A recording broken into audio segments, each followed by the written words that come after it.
बताइए क्या नाम है आपका? दिव्यांशु कुमार। ठीक, किस क्लास में पढ़ते हो? 10th। ठीक है, तो हम क्वेश्चन एक पूछे। जी सर। ठीक, तो बताओ कि मनुष्य में पाचन तंत्र किसे कहते हैं, और पाचन तंत्र के बारे में विस्तारित करो लोग बढ़िया से। मनुष्य का पाचन तंत्र वैसा अंग जो भोजन को पचाने में सहायता करता है उसे मनुष्य का पाचन तंत्र कहा जाता है।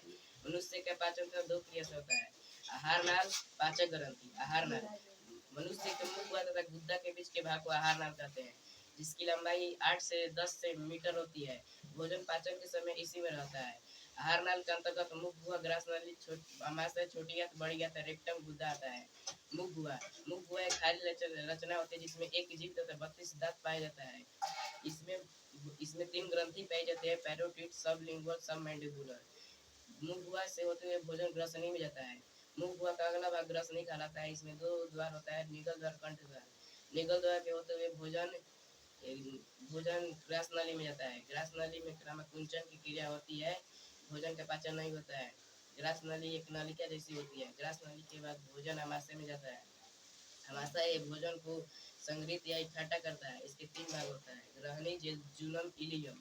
ग्रहणी में हाइड्रोक्लोरिक अम्ल पाया जाता है जो भोजन में उपस्थित जीवाणु को नष्ट कर देता है। कार्डियक पुंडिक के में भोजन रुचि होता है, पाइलोरी के। आमाशय के बाद भोजन छोटी आंत में जाता है। आहार नाल का सबसे लंबे भाग को छोटी आंत कहते हैं, जिसकी लंबाई 6 मीटर होती है। छोटी आंत के 3 भाग होता है, ग्रहणी, जेजुनम, इलियम। छोटी आंत में भोजन के पूर्ण पाचन हो जाता है। इसके बाद भोजन बड़ी आंत में जाता है। बड़ी आंत में जाता है। छोटी आंत का अगला भाग बड़ी आंत कहलाता है। इसके 3 भाग होता है, सीकम, कलोन, रेक्टम। छोटी आंत बड़ी आंत के जोड़ पर स्थित नली को सीकम करते हैं। इस पर एक अंगुली जैसी रचना होती है जो अपेंडिक्स कहलाती है। इसका आहार नाल में कोई कार्य नहीं होता है।